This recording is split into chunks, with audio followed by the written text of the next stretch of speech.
Hola y bienvenidos a Biosfera Tech, el espacio de Euskadi Digital dedicado exclusivamente al hardware. En Biosfera Tech dedicaremos en cada programa unos 30 minutos a un producto, un evento o un tema relacionado con hardware y electrónica de consumo. Yo soy Íñigo Sendino y me acompaña Gaizka Carmona. Arratsaldeon, Gaizka. Arratsaldeon, bai. Hoy vamos a dedicar este programa a Framework Desktop, que es un concepto, como ya vais a ver, que es un poquito original, pero tiene su porqué. Pero creo que merece la pena que empecemos hablando de Framework, porque no es una compañía especialmente conocida, ¿verdad? Así es, para el consumidor promedio puede que sea un nombre un poco raro, incluso para algún programador puede que le suene otra cosa, ¿no? Pero Framework es una compañía que hasta la fecha, al menos hasta que han presentado este producto que mencionábamos, el Framework Desktop, se dedicaba de manera exclusiva a portátiles. De hecho, me la descubriste tú, Íñigo, no sé si te acuerdas, hace varios años. Sí.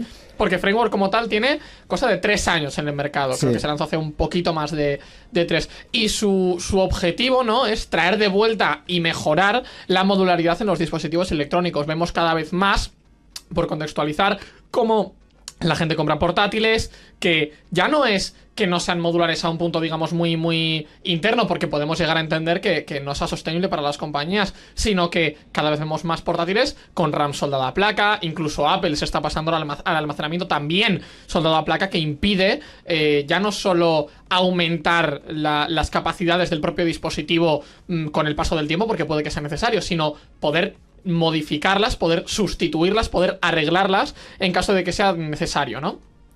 Y Framework intenta llevar esto al punto más extremo. Ellos mismos venden las piezas de todos sus equipos para poder cambiarlas en caso de que se rompan, para poder sustituirlas, para poder poner una pieza más nueva, como han hecho hace poco con los monitores de los portátiles y demás. Actualmente tienen tienen en stock, tienen lanzados o en proceso de lanzamiento 4 dispositivos diferentes, que son el Framework Laptop, los laptops, los portátiles, el 13, el 16 y el 12, que se refieren los números a las pulgadas de la pantalla del propio dispositivo, y el desktop, que es un equipo de sobremesa, sí, pero no del todo.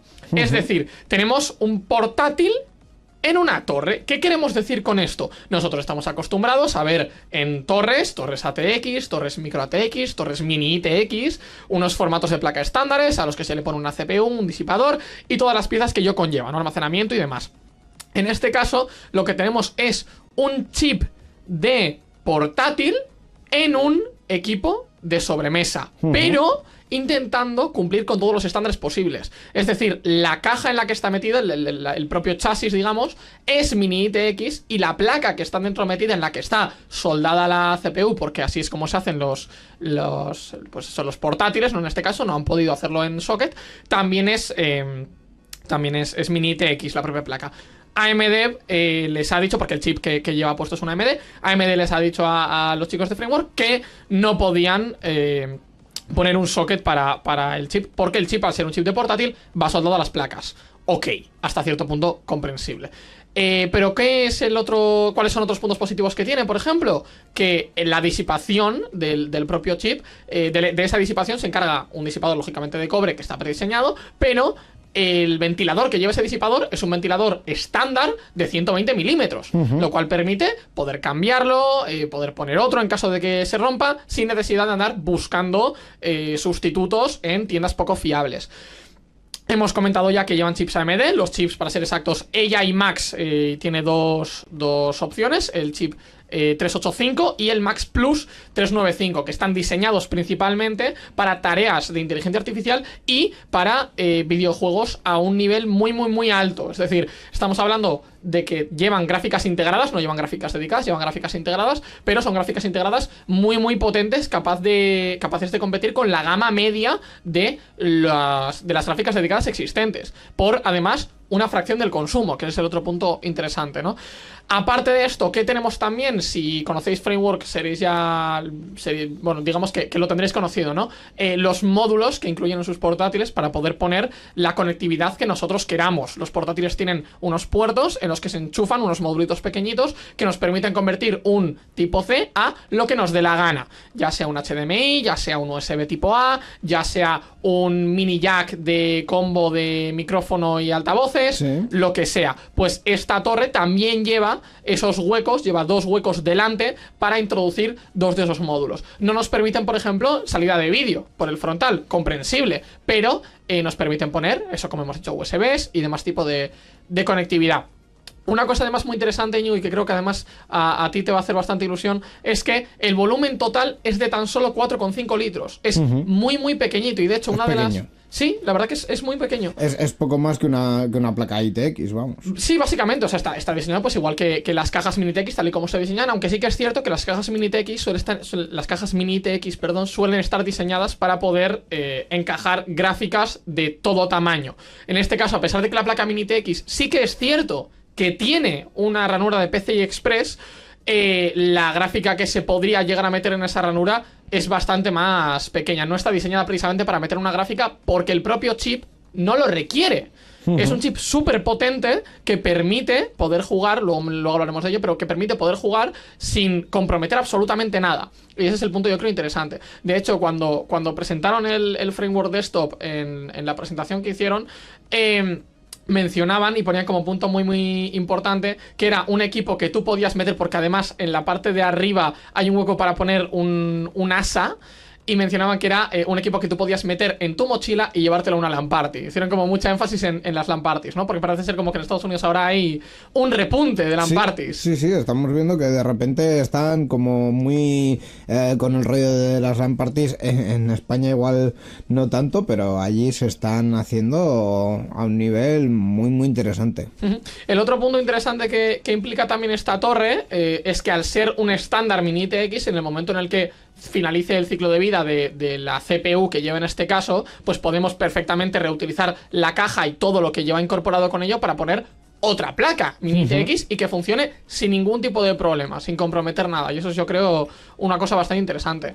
Hay que decir también que la fuente, a pesar de que es de un formato muy pequeño, también es estándar. No ¿La fuente es SFX? No, es más pequeño que un SFX. Es un tipo de fuente muy usado en servidores, pero también es estándar y es bastante fácil de encontrar. Y si no, ellos mismos venden los repuestos para ello, que ese es el otro punto interesante. Y podréis haberlo visto en el vídeo, para los que estéis echándole un ojo al vídeo, que el panel frontal está diseñado con personalización en mente, ¿no? Se pueden poner diferentes, les llaman tiles, son como, ¿cómo decirlo? Baldositas pequeñitas, que ellos mismos venden para poder personalizarlo. Se pueden poner distintos colores, con distintos patrones. Se puede poner una baldosita de Arch para que podáis flexear a vuestros amigos de que sabéis usar Arch Linux. Y además, el propio modelo 3D de esa baldosita es de código abierto, lo cual permite poder imprimirlo en 3D con el diseño que cada uno quiera, con los diseños propios. Yo creo que es un producto bastante interesante, ¿no? Sí, además creo que la parte más interesante es entrar en las especificaciones, porque el concepto es ya bastante original. Es decir, porque hemos puesto un chip, un procesador, una APU, siendo más técnicos, en un ordenador de sobremesa. Por un lado porque podemos, y por otro lado porque es un chip dedicado a inteligencia artificial, que además hace muy bien el gaming, hace muy bien la game misión. Entonces, haciendo muy bien la game misión, merece la pena ver cuáles son esas especificaciones y qué es lo que tiene esto para que funcione también en el apartado del gaming, ¿no? Sí que es cierto que cada vez se ve más como la gente está optando, la gente sobre todo que es más gamer casual, está optando por dejar de lado las gráficas dedicadas y pasarse al mundo de las APUs, y es totalmente comprensible, ¿no? Estamos viendo los Ryzen Z1 y Z1 Extreme que llevan las consolas portátiles, la APU de AMD de la Steam Deck personalizada. Estamos viendo muchísimos tipos de procesadores que no requieren de una gráfica dedicada para jugar muy decentemente. Entonces, este es uno de los claros ejemplos, ¿no? Los chips, el Max 385 y el Max Plus 395, que son chips con toda la potencia del universo para jugar sin comprometer nada en un chip unificado. En este caso, las configuraciones que nos ofrece Framework para este framework desktop, tenemos 3 configuraciones distintas, porque, por desgracia, sí que es cierto que a pesar de que ellos mismos comentaron en la presentación que les habría encantado introducir RAM modular, RAM de formato DIMM o de formato SODIMM, incluso en caso de ser necesario, en este dispositivo, AMD les comentó que por el ancho de banda que requería la propia RAM, eso no era posible. Entonces lo que han hecho ha sido no comprometer la capacidad de la RAM. Las 3 configuraciones que tenemos son el Max 385 que mencionamos, con 32 GB de RAM, soldado a placa, sí que es cierto, pero 32 GB de RAM, que ya es una configuración más que decente para, siendo totalmente positivos, los próximos 4 o 6 años, en caso de necesitar un chip potente, y puede que incluso los próximos 8, en caso de hacer de llevar a cabo gaming normalito. Y luego tenemos las otras 2 configuraciones, que ambas 2 son con el chip más potente de todos, el Max Plus 395. Uno de ellos con 64 GB, que es justo el doble del anterior, y otro con 128, que es justo el doble del que acabamos de mencionar, y que encima es lo máximo que admite la CPU. ¿Para qué necesitaría alguien 128 GB de RAM? Bueno, pues por ejemplo, para temas de inteligencia artificial viene muy bien tener mucha RAM. En este caso estamos hablando de que los chips ya puede que lleguen, incluso, precisamente que mencionamos lo de la inteligencia artificial, estamos hablando ya de nivel de servidor incluso. El 385 son 8 núcleos 16 hilos a 5 GHz de turbo, que es algo más normal, digamos, pero el Max Plus 395 son 16 núcleos y 32 hilos, prácticamente la misma frecuencia, eso sí que es cierto, a 5,1 de pico, pero es una diferencia bastante notoria. Y respecto a núcleos gráficos, estamos hablando de 32 núcleos gráficos hasta 2,8 GHz, que es una barbaridad en el 385, y en el 395 40 núcleos gráficos a lo mismo, justo un poquito más, 2,9. Puede que digáis que 8 núcleos gráficos no hacen mucha diferencia, pero para que os hagáis a la idea, hoy en día la diferencia la están marcando no 8, sino 2 o incluso 4. APUs de AMD que tienen 8 núcleos gráficos son notoriamente más lentas que algunas de ellas con 10 o incluso con 12. Es una diferencia muy vasta, y teniendo en cuenta cómo está trabajando AMD en los últimos tiempos, se pueden hacer muchas cosas con estas capacidades. Luego, más allá de esto, cualquiera de las 3 configuraciones tiene 2 ranuras para un M2 NVMe de 2280 estándar, es decir, de 8 centímetros, totalmente estándar, y los precios respectivamente sí que es cierto que son bastante elevados. 1.309 por el modelo base con el 385 de 32 GB, y el 395 de 64 son 1.889 euros, y el de 128 son 2.359. Me diréis, ¿64 GB son tan caros? Sí, porque es soldado a placa. Es un poco lo que tiene. Sí, además que el salto de uno a otro, pues efectivamente es notorio, pero es necesario. Interesante también mencionar que en estos precios no se incluye el ventilador del disipador. Es una cosa un poco rara, pero es algo que Framework a veces hace, que es que los componentes que no son imprescindibles no te los pone y ya tú eliges. Un ventilador tampoco cuesta mucho, pero bueno, puedes... No, yo creo que no es tanto por no ser imprescindibles, sino por darte la opción a elegir tú mismo. Sí, pero quiero decir que justo el elegir el ventilador quizá es una elección que hay gente que no está acostumbrada a ello, ¿no? Que siempre te viene en pack con el disipador y así te viene el ordenador montado, pues montado. Y como hemos mencionado, el almacenamiento, el M2 NVMe, y los módulos frontales tampoco están incorporados en estos precios. También cabe mencionar que tampoco están incluidos las baldositas delanteras que mencionábamos de personalización. Eso ya no es a nivel de rendimiento, no es a nivel de funcionamiento, pero sí que es cierto que cabe mencionar que tampoco están incluidos. De todas maneras, a pesar de que no se incluyen en el precio, sí que es cierto que Framework te da la opción de comprárselos a ellos directamente con sus marcas fiables. Los M2 son Western Digital, SN770 o SN850X, son módulos muy muy muy buenos. Y los ventiladores, tenemos 3 opciones en este caso, que son un Cooler Master sencillo, un Cooler Master con RGB y un Noctua para la gente que sea más exigente.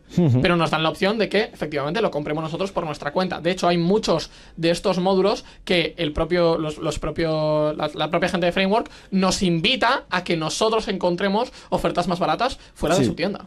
Sí, sí. Porque además son conscientes y a veces lo dicen que en su tamaño, en el volumen de producción que ellos tienen, hay veces que no pueden conseguir precios mejores. Por tanto, oiga, si lo compra, si a mí me ha comprado el ordenador y la RAM la compra por otro lado, pues estupendo, todo bien para todos contentos. Y sí que es cierto que nos dan también una ficha técnica en la que nos indican qué dispositivos, o en este caso qué periféricos, son compatibles con el propio equipo. Así que no tenéis que tener miedo de decir, pero yo estoy comprando tal y no lo sé. Hay una lista en la que se asegura y se puede buscar incluso en foros en los que se invita a la gente que comparta su configuración y que diga si ha encontrado algún problema. Además de esto, quizá otra de las preguntas puede ser por qué elegiríamos un framework desktop frente a otros equipos. Es decir, sobre todo el Mac Mini, a partir de que han implantado el chip M4, también se está hablando mucho de él para hacer tareas de IA, y en este mismo formato un poco más pequeño, bueno, algo más pequeño, bastante, no sé si poner algo, poco, bastante, pero más pequeño en cualquier caso, están los NUC de Intel, que en su momento, bueno, parecía que no iban a tener mucho arraigo en el mercado, pero Intel los sigue manteniendo y los sigue actualizando con nuevos chips, y digamos que en este formato pequeño son los 3 contendientes principales, ¿no?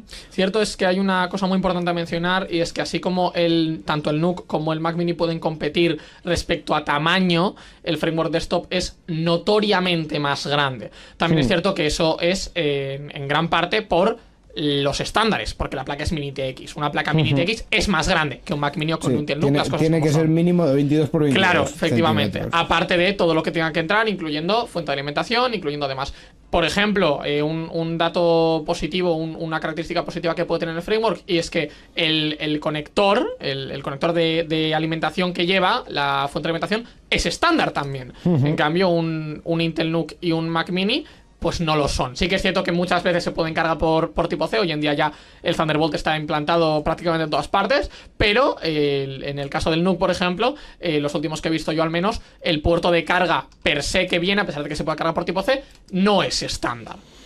Es un conector de barril. Sí, es estándar entre comillas. El tema más bien es que es una fuente de alimentación externa y que también pues ocupa su espacio. Claro. Y que si hay algún problema ahí, pues quizá la parte de la fuente de alimentación, la pequeña parte que iba interna, es más difícil de reparar, porque está todo en una misma placa, ¿no? Ese es un gran punto del framework, la modularidad, que en este caso en los 2 componentes principales no, pero en el resto sí hay, ¿no? Y la reutilización también que puede implicar, ¿no? Mencionábamos antes, al ser una caja formato Mini TX, en caso de que en un punto determinado la placa se quede antigua, dentro de 8, dentro de 10 años, se puede sin ningún problema sacar y reutilizar la caja para montar una torre Mini TX como cualquier otra, porque todo el resto de apartados son estándares, y la fuente de alimentación se puede conseguir una fuente de alimentación de mayor capacidad en caso de ser necesario, o lo que sea correspondiente. Yo creo que ese es un poco el punto positivo. Un Mac Mini no es tampoco por ser hater de Apple, aunque un poco sí, pero un Mac Mini ofrece 0 reparabilidad. De hecho, en muchas ocasiones el simple hecho de cambiar el disco duro ya es una odisea. Siendo el disco duro incluso estándar, que creo que no lo suele ser, pero hoy en día un Mac Mini de 2019 y uno de hoy en día son absolutamente distintos. A partir de que han pasado a la arquitectura propia de Apple, el procesador obviamente nada, la memoria nada. ¿También soldado a placa? El almacenamiento nada. ¿También soldado a placa? Todo. Lo único que se puede reparar básicamente es creo que la antena del wifi, que no el chip de wifi. Que no el chip de wifi. Y la fuente de alimentación, que sí que viene separada físicamente de la placa. Pero base. es propietaria igualmente. Pero es propietaria. Pero bueno, pero se puede, o sea, puedes desmontarlo y puedes, pero a un nivel muy limitado. Y con el NUC pasa un poco similar. Sí. Hoy en día tenemos también almacenamiento modular y RAM modular, Sí. creo, incluso en los últimos modelos. Sí. No me sorprendería que la RAM en los últimos modelos deje de ser modular, pero bueno. Ahí tendremos un debate para otro día, porque estamos viendo cómo se está empezando a alzar la memoria CAM2, que es la que se supone debería permitir la modularidad junto con velocidades muy altas. Pero bueno, de eso hablaremos en otro momento. En este caso también una cosa importante que tiene es que los NUC, al menos los chips de Intel como concepto, no suelen ser muy conocidos por su rendimiento gráfico. Los chips de Intel no son especialmente potentes en ninguna tarea gráfica. Los chips de Apple sí que es cierto que últimamente lo son más, pero igualmente están limitados por el propio ecosistema que ello implica. Necesitas que un juego, a fin de cuentas, sea compatible con el chip de Apple. Al final, como el sistema operativo está basado en Linux igualmente. En Unix en concreto, hay muchas cosas que se pueden hacer. Por la parte de los juegos no tanto, por la parte de la IA hay muchas cosas que se pueden hacer, y en ese sentido sí que son más o menos comparables, y por eso se está hablando de los Mac Mini como una alternativa competitiva para hacer cosas de IA, ¿no? Pero sí que es cierto que pues en el gaming está un poco más complicada la cosa. Igualmente yo creo que hay un punto muy interesante, que es el tema del PCI Express, que incluye el framework desktop, que te permite conectar ciertas tarjetas de ciertas capacidades. Lógicamente no da hasta el infinito, pero te da ese apartado, ¿no?, de ampliación. Y yo creo que el punto interesante, que es el momento en el que un Intel NUC, un Mac Mini se queden antiguos, dejen de funcionar como deberían o demás, la única solución, a fin de cuentas, es comprarse otro, cuando el framework desktop ofrece la opción de poder pues eso, reutilizar todo el chasis y lo que ello implica: fuente de alimentación, los módulos frontales de conectividad y demás, y cambiar la propia placa. Repetimos, sí que es cierto que es una placa de portátil, pero es una Mini ITX que también permite a su vez hacer la opción contraria, es decir, sacar esa placa de ahí y meterla en cualquier otra caja Mini ITX estándar o cualquier otra caja que soporte Mini ITX como concepto, sea más grande o más pequeña, que es también otro punto interesante. Pero al ser una placa de portátil, el chip... Más pequeña, si la placa la metes en una caja más pequeña... Hombre, eso no debería dar, pero sí que es cierto que el chip está soldado a la placa, y la RAM por los propios estándares de AMD también, por desgracia. Puede que esto cambie en un futuro, pero de momento esto es lo que tenemos. Y la pregunta, creo que sobrevuela en este programa, es ¿vale para jugar? Es decir, ¿qué rendimiento nos va a dar esto, teniendo en cuenta que todavía no está en el mercado lo que es el producto en sí, el ordenador en sí, pero los chips sí que están en el mercado y se han visto en otros dispositivos, y podemos ver más o menos comparativas de rendimiento, ¿no? Pues sí que es cierto que la GPU integrada, la iGPU que se llama, que tiene este chip, es la 8060S, la Radeon 8060S, que es un poco... Las nomenclaturas de AMD sí que es cierto que son un poco raras, sobre todo para gráficas, pero bueno, en este caso tenemos la gráfica modular de serie 8000, ¿no? Y estamos viendo en pantalla, de hecho, la comparativa con un equipo de gama actualmente bastante alta, ¿no? Una 4070 con un i7 de 14ª generación, y sí que es cierto que lógicamente no llega al punto del i7 y de la 4070, pero le estamos viendo dar mucha guerra, ya no solo en Full HD, sino en 2K, con la calidad más alta posible, sin técnicas de escalado, que ese es el otro punto interesante, por... como digo yo siempre encima, una fracción del consumo, que eso es un punto muy importante, y con RAM compartida, porque una gráfica dedicada, uno de los puntos más interesantes que tiene es que tiene su propia RAM a mayor frecuencia y demás, ¿no? Entonces, en este caso, ¿qué podemos hacer? Pues muchas cosas. Tenemos 40 unidades de cómputo, y en este caso encima, en el framework desktop, uno de los puntos más interesantes que tiene también frente a otras alternativas o frente a su contraparte, que serían los portátiles, es que la disipación es mucho mejor. Claro, al tener un ventilador de 12 centímetros entero, no ventiladores de 4, de 5 centímetros de un portátil, al tener un bloque de cobre entero, no 3 o 4 tubos como mucho que tendría un portátil, permite disipar el chip, en este caso, mucho mejor y por ende utilizarlo bajo condiciones mucho menos óptimas para llevarlo básicamente al límite sin que se caliente demasiado. Como ya estamos viendo, tenemos rendimientos muy pero que muy buenos con la GPU integrada, y esto en muchas ocasiones hace a la gente pensar si realmente requieren de una gráfica dedicada o si sencillamente podrían decantarse por un chip con una gráfica integrada potente, porque sí que es cierto que es potente y el propio coste también lo indica, ¿no? Pero el rendimiento da bastante miedo frente a una comparativa que estamos viendo, que llevamos ya viendo un rato en pantalla. Estamos viendo un rendimiento como mucho, un 30 y tantos % inferior, dependiendo mucho del juego. Habrá algún juego en el que se vaya un 40 y tantos % inferior, pero también hay juegos muy optimizados, como el Shadow of the Tomb Raider, de hecho creo, por ejemplo, que no llega a pasar de un 20. Y esos son puntos muy interesantes. Porque, pues por lo que comentamos, ¿no? Ya no hace falta un equipo entero, sobre todo para hacer ya no gaming exigente, porque los juegos que estamos viendo sí que es cierto que son potentes, pero para gaming casual es más que de sobra por una fracción del espacio, de la temperatura y del consumo, que yo creo que son los puntos interesantes, ¿no? Sí que es cierto que en este caso el tener la memoria digamos soldada y compartida con la CPU tiene el contra de la no reparabilidad, digamos, pero sí que tiene a favor que la velocidad de transmisión de datos entre la memoria y la GPU es muchísimo más rápida. Igualmente hemos de mencionar que la RAM, la memoria de una gráfica per se, siempre es mucho más rápida que la memoria de un equipo. O sea, estamos hablando de una diferencia muy abismal.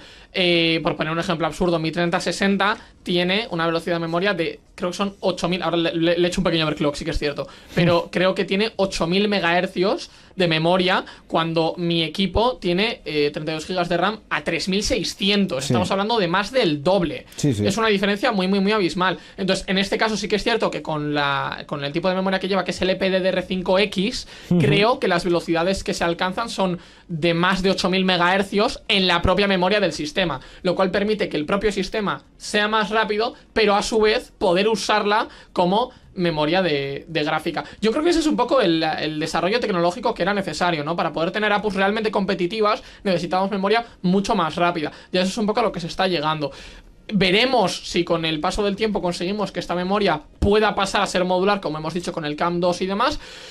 Pero de momento, si este es el to go, la manera en la que se consigue, yo personalmente creo que es bastante acertado. Me molesta esa parte de modularidad, sí que es cierto, pero en la propia presentación mencionaron, en la propia presentación nos mencionó Nirav, de hecho, que es el CEO de Framework, mencionó que como sabían que la memoria no iba a poder ser modular, hicieron varias configuraciones, pero intentando asegurarse de que todas ellas tuviesen una capacidad de RAM suficiente para tirar de sobra, y por eso la mínima que está es de 32 gigas y la máxima es lo que admite el propio chip, que 120. Son 128.